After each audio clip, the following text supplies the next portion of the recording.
성경에는 세 종류의 사람이 있습니다. 하나는 육에 속한 사람이 있습니다. 이것은 하나님을 믿지 않는 사람, 즉 불신자를 말합니다. 또 하나는 육신에 속한 사람이 있습니다. 주님을 영접한 하나님의 자녀입니다. 그럼에도 불구하고 신앙이 자꾸 넘어지고 힘이 없는 모습이에요. 그래서 자신의 마음속에 두 마음에 이 영적 싸움을 하는 것을 우리가 로마서 7장 22, 23절에서 보게 됩니다. 이것을 육신에 속한 자라 이렇게 소개합니다. 또 하나는 영에 속한 사람이 있습니다. 하나님의 영이 마음을 지배한 사람입니다. 영에 속한 사람은 성령으로 충만한 사람을 말합니다.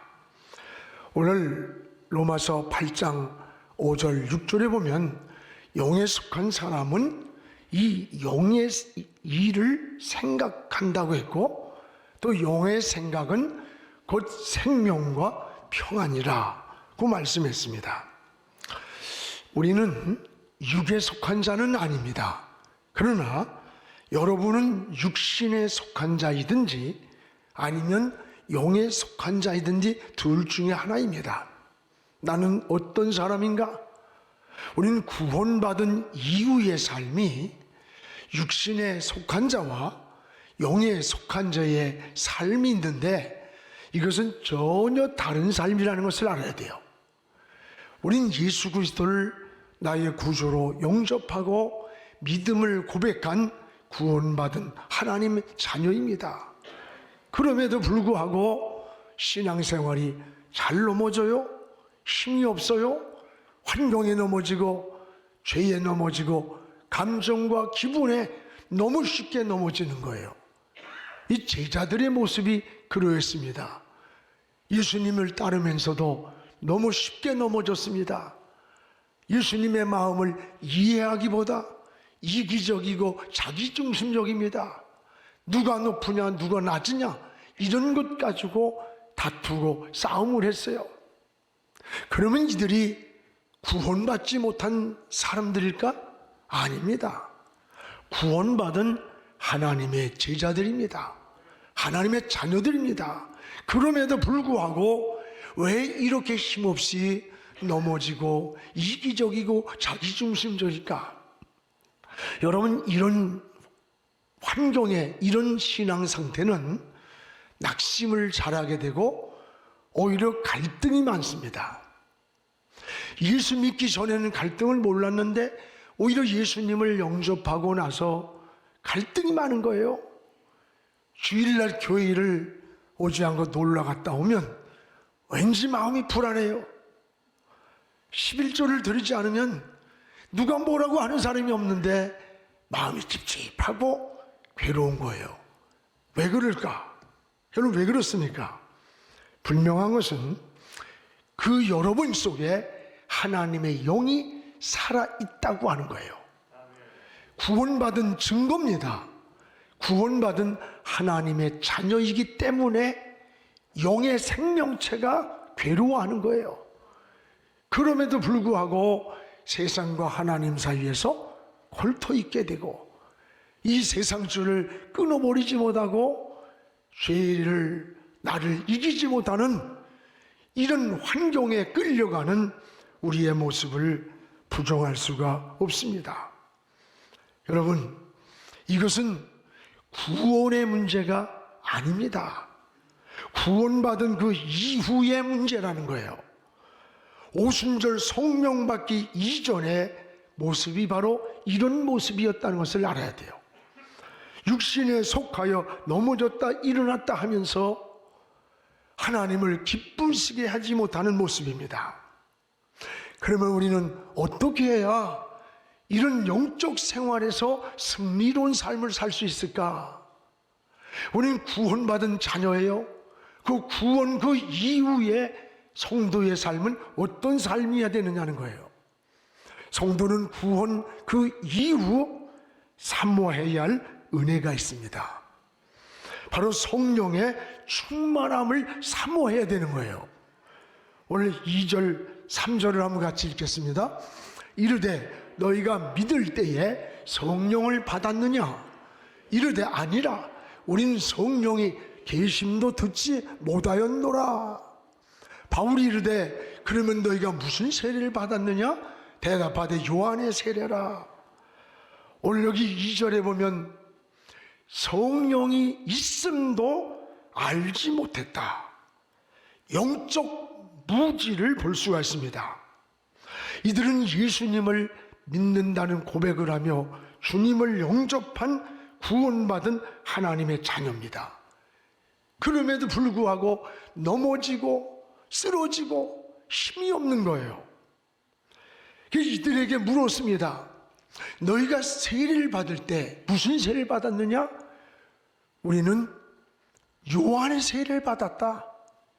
근데 성령은 있음도 알질 못했다.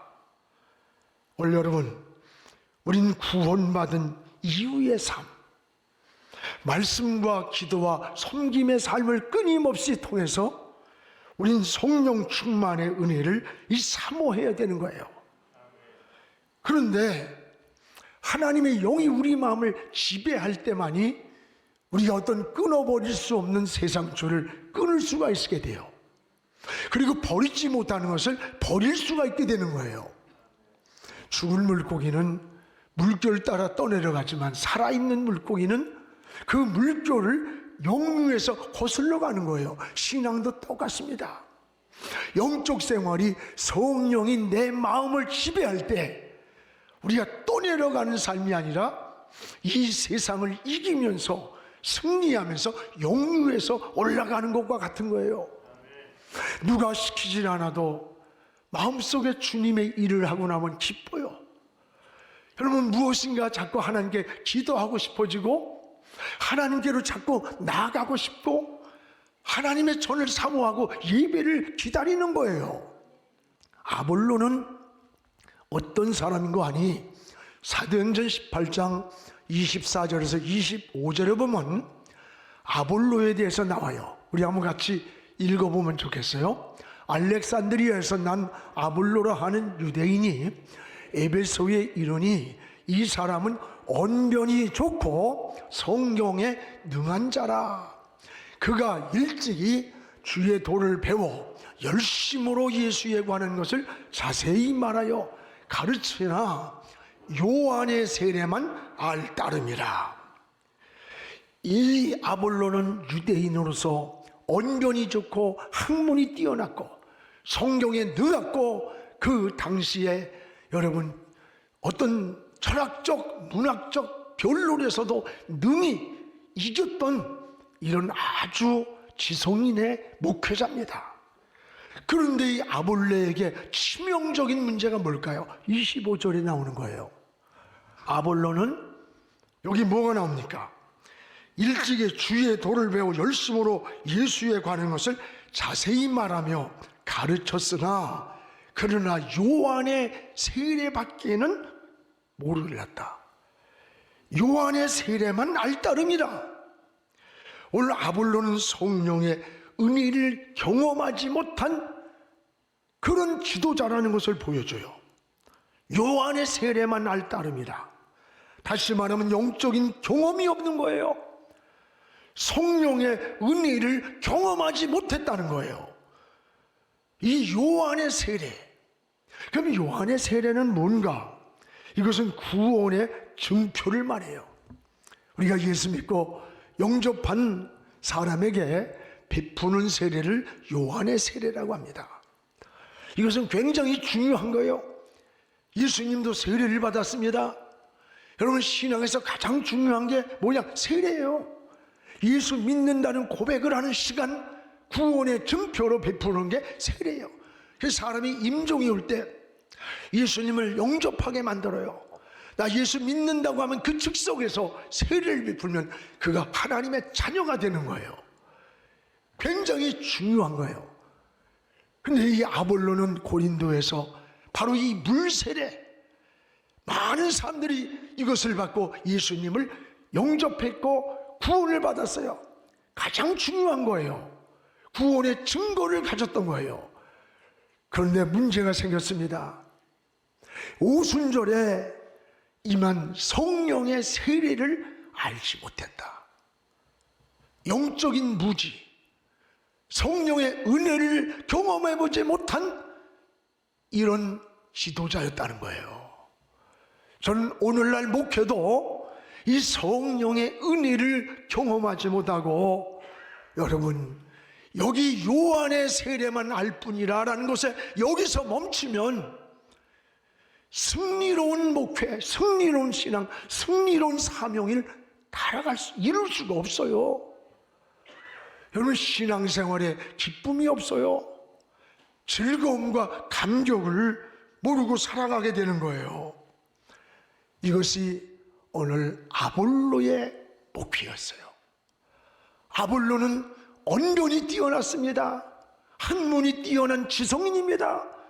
성경을 많이 알고 있는 그런 지도자였지만, 그런데 요한의 세례만 알았더라.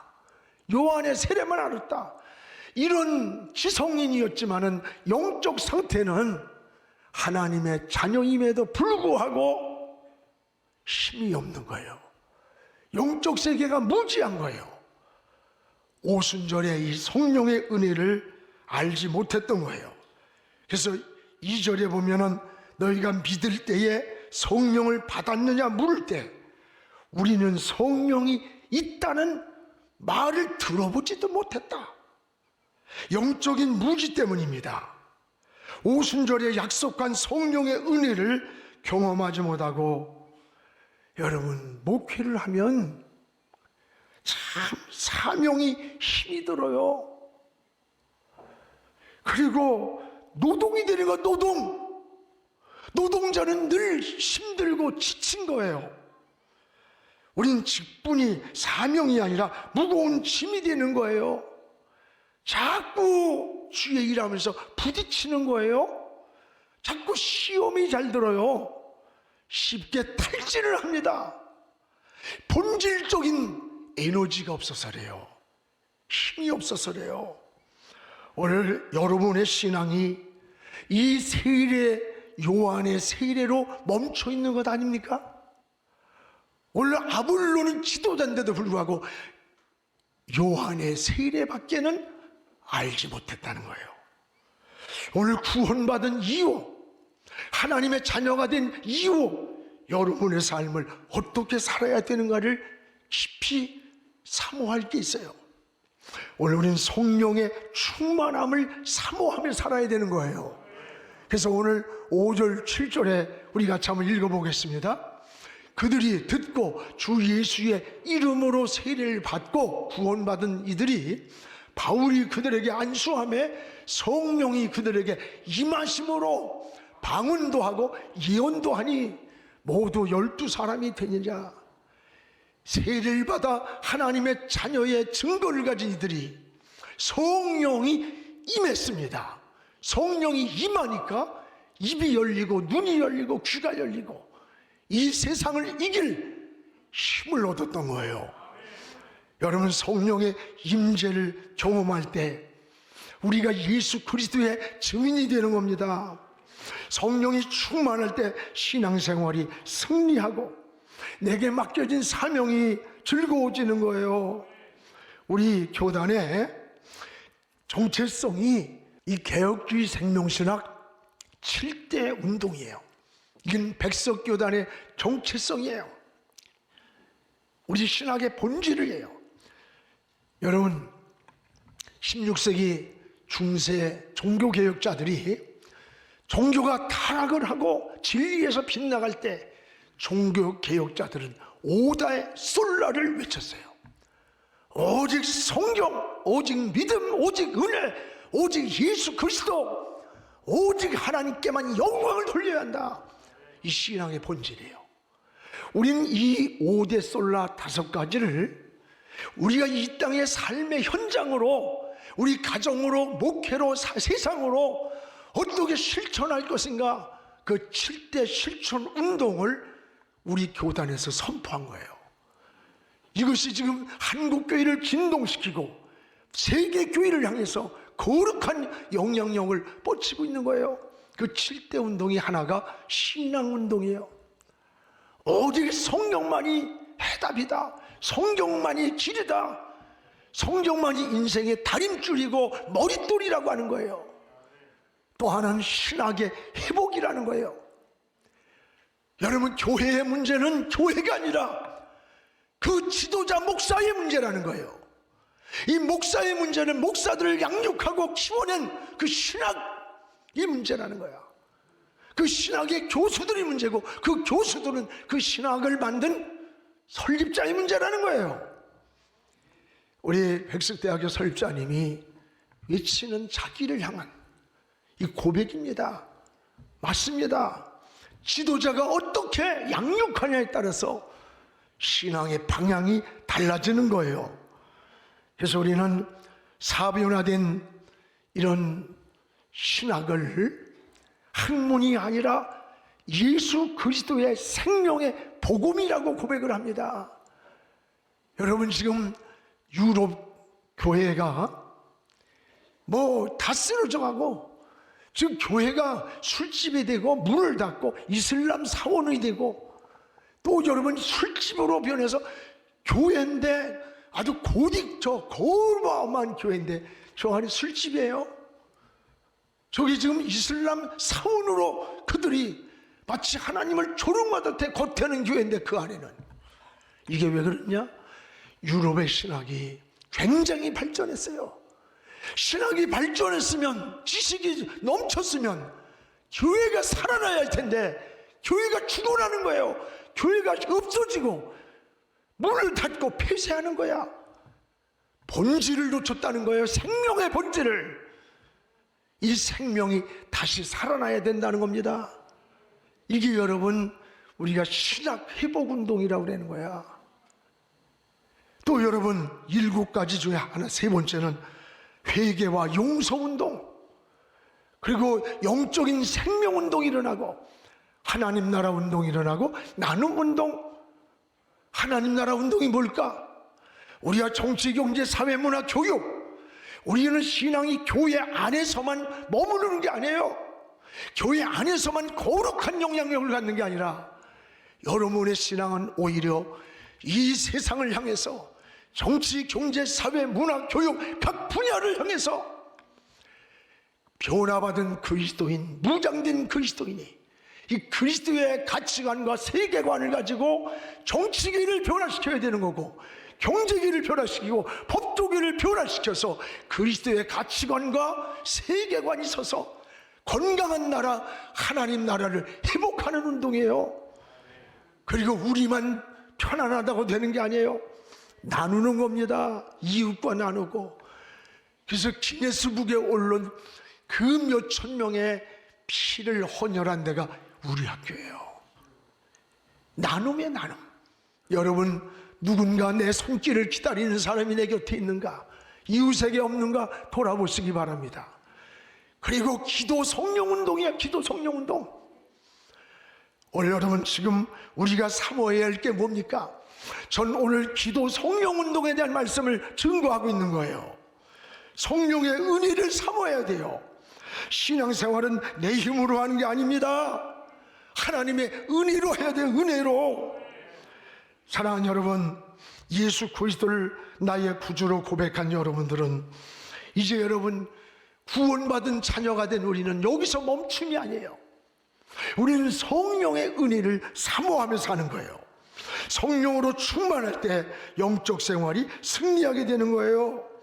그래서 예수님이 부활하셔서 승천하시기 전에 너희에게 성령을 보낼 것이다, 이런 약속을 했어요. 사도행전 1장 8절에 보면 성령이 너희에게 임하면 너희가 권능을 받고 예루살렘과 유다와 사마리아 땅끝까지 나의 증인이 된다. 이 권능이란 말이 드나모스라는 말이에요. 이 말은 다이너마이트에서 나온 어원이랍니다. 그 뜻은 막 폭발적인 힘이 나는 거예요. 하나님으로부터 새힘을 받는 거예요. 이 두나미스라는 새힘을. 그리고 그러면 너희가 증인이지, 증인. 증인이란 말투수란 말은 목격자, 순교라는 의미가 있어요. 여러분, 법정에서 내가 목격자라고 증인이 되려면 죽을 각오를 해야 돼요. 협박, 위협을 이겨야만 증인이 되는 거예요. 오늘 초대교회 성도들은 저 십자가와 부활을 못 전하게 위협과 협박을 할지라도 우린 저 예수님이 살아난 부활을 목격했다, 십자가에서 예수님이 죽으신 것을 우리는 보았다고, 그들은 죽음을 두려워하지 않고 예수의 증인이 되었던 거예요. 언제? 오순절 성령 이후에 나타난 담력, 에너지의 힘, 하나님의 역사였던 거예요. 오늘 신앙생활은 내 힘으로 하는 게 아닙니다. 내 노력으로 되는 게 아니에요. 하나님이 역사하셔야 돼요. 하나님의 은혜로 되는 거예요.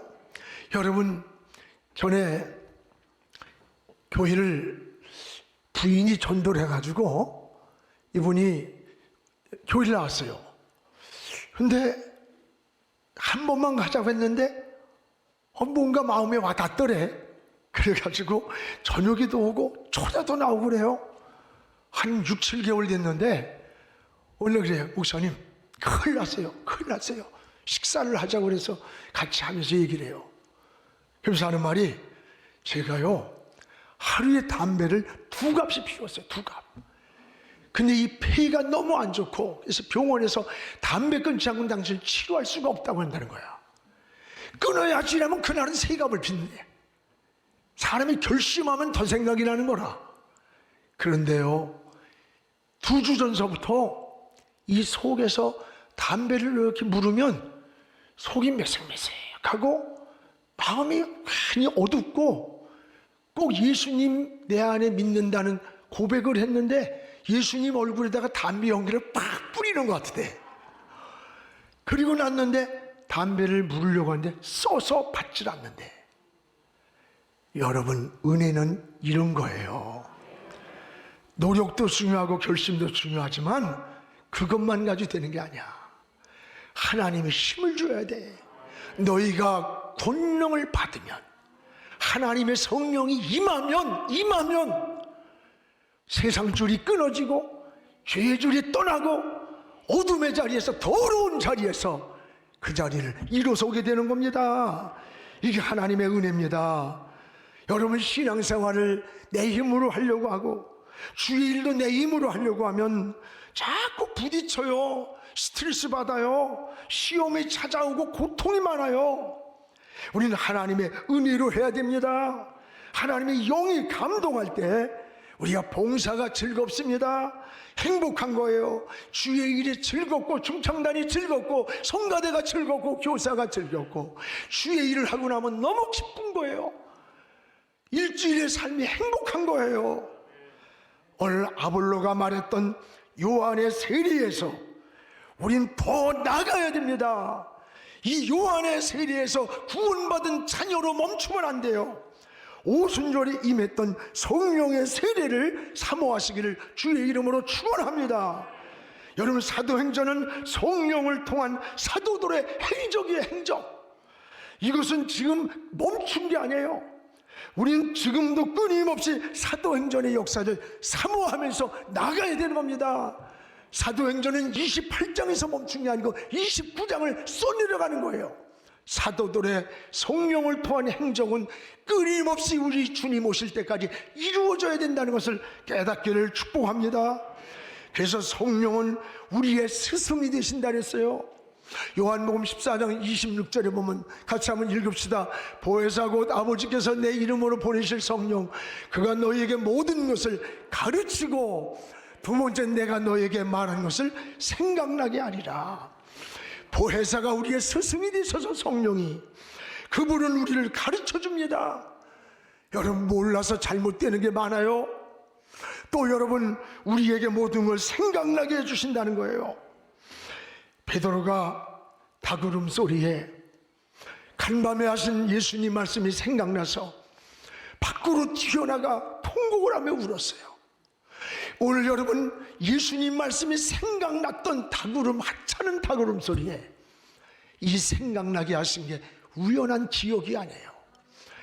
주께서 하신 말씀을 성령이 생각나게 해서 그 자리에 머물러 있지 않고 밖으로 나와서 통곡을 하며 회개하게 만든 거예요.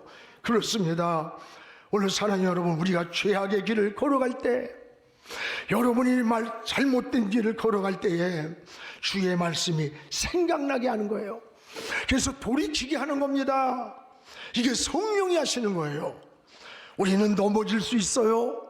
실수할 수 있습니다. 그러나 하나님의 은혜를 경험한 사람은 이 주의 말씀이 생각이 나서 다시 일어나게 되는 거고, 다시 그 자리를 정리하고 돌아오는 겁니다.